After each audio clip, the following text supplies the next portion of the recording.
भारत में त्योहारों का मौसम चल रहा है। नवरात्रि, दशहरा, दिवाली, छठ पूजा, इससे पहले आपने ईद मिलादुन नबी सुना होगा। एक के बाद एक त्योहार अगले 2 महीने में मनाए जाने वाले हैं और मनाए जाते रहे। लेकिन त्योहारों के इस सीजन में अचानक एक ऐसा विवाद जन्म लेता है जिसकी शुरुआत फर्जी खबरों को फैलाने से होती है और इसीलिए पूरे विवाद को संदेह की नजर से देखा जा रहा है। और विवाद क्या है उसको मैं आपके सामने, वो कहते हैं ना क्रोनोलॉजी, समझिए, मैं क्रोनोलॉजी रख रही हूं। 21 सितंबर से ये अचानक देश भर में अलग अलग जगह पर जुलूस निकलता है। जुलूस में लोगों के हाथों में एक पोस्टर होता है, आई लव मोहम्मद।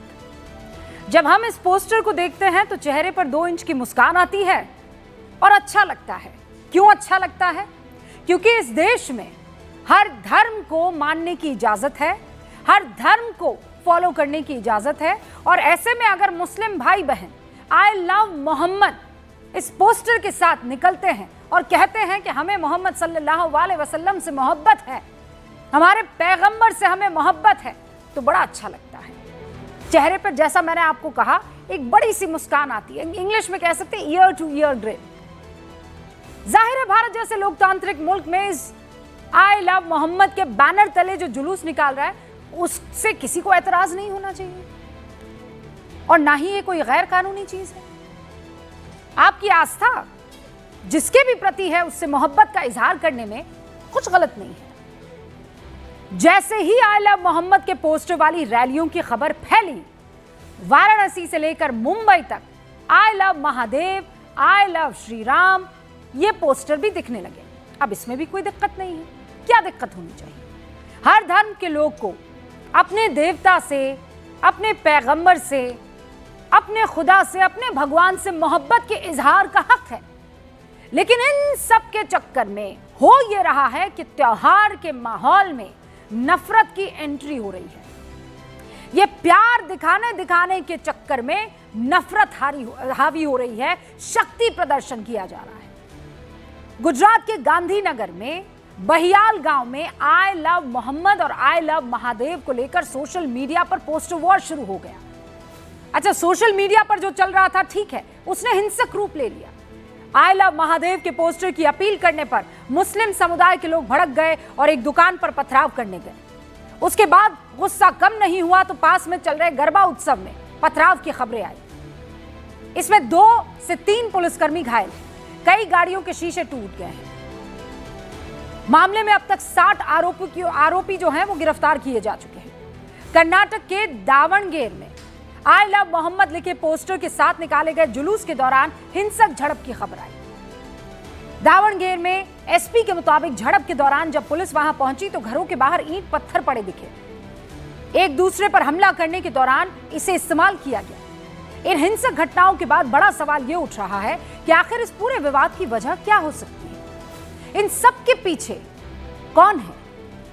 ये शुरू कहां से हुआ? इसकी जड़ में क्या है? हमने जब खोजबीन की, अपने रिपोर्टर्स से, अपने सूत्रों से बात की तो पता लगा कि ये मामला है 5 सितंबर का। एक एफआईआर लिखी गई और उस एफआईआर की कॉपी मेरे पास भी मौजूद है।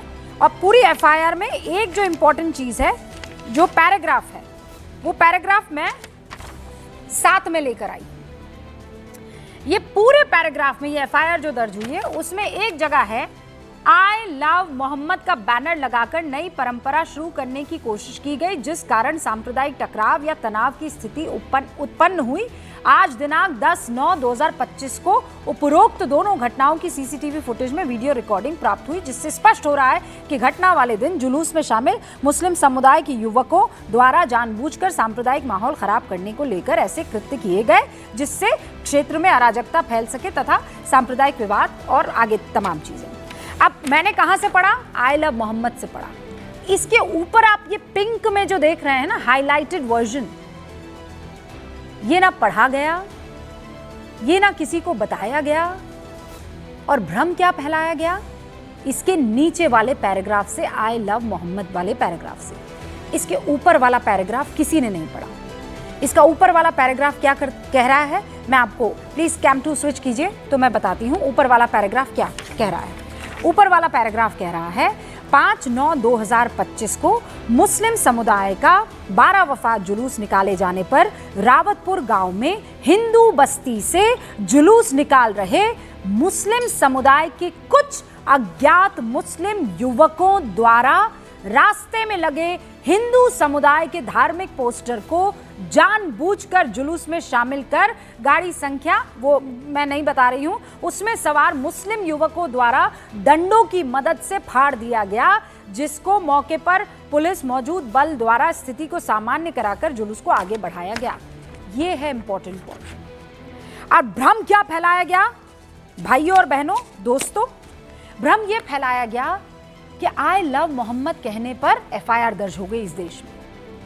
भ्रम यह फैलाया गया कि आई लव मोहम्मद के पोस्टर लगाने पर पुलिस ने एफआईआर दर्ज कर ली और अब पूरे देश में मुस्लिम समुदाय ये पोस्टर दिखाकर उस एफआईआर के खिलाफ प्रदर्शन कर रहा है। मुस्लिम समुदाय को किसी ने ऊपर वाले इस पैराग्राफ के बारे में नहीं बताया। यानी इस पूरे विवाद के पीछे किसी ने भ्रम की दीवार खड़ी की और यह सब कैसे हुआ उसकी पूरी क्रोनोलॉजी आपके सामने रख रही हूं। 5 सितंबर को 12 वफात के दिन कानपुर के रावतपुर में आई लव मोहम्मद का एक पोस्टर लगाया गया।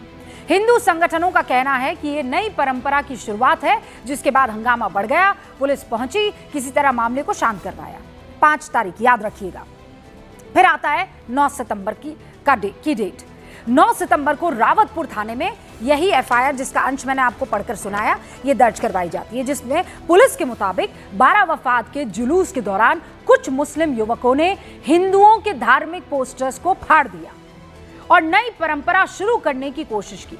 और इस एफआईआर में 8 नामजद और 15 अज्ञात लोगों को सीसीटीवी फुटेज के आधार पर आरोपी बनाया गया। एफआईआर की खबर को यह कहकर भ्रम फैलाया गया कि आई लव मोहम्मद के पोस्टर की वजह से पुलिस ने एफआईआर दर्ज करवाई है।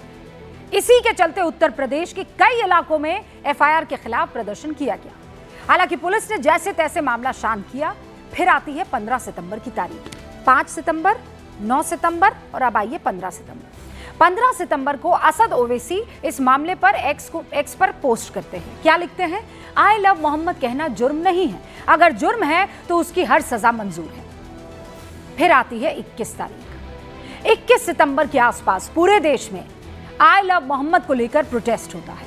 यह सब जब हो रहा था तब कानपुर के डीसीपी वेस्ट साफ साफ कह रहे थे कि एफआईआर आई लव मोहम्मद के पोस्टर लगाने पर नहीं की गई।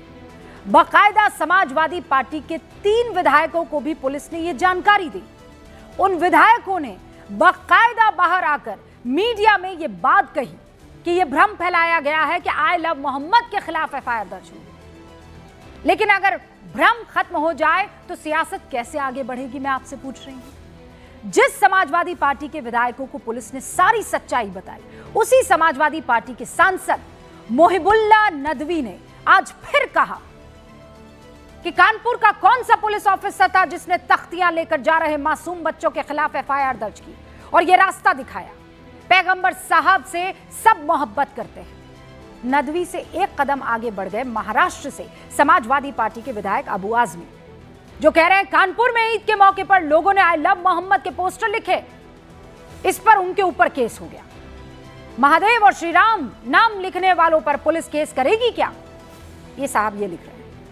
अब इन दोनों नेताओं को किसी और से नहीं, कानपुर इलाके के अपने 3 विधायक हसन रूमी, नाम लिख लें ये तीनों, हसन रूमी, अमिताभ वाजपेयी, नसीम सोलंकी, इन तीनों विधायकों से पूछ लेना चाहिए कि सच क्या है।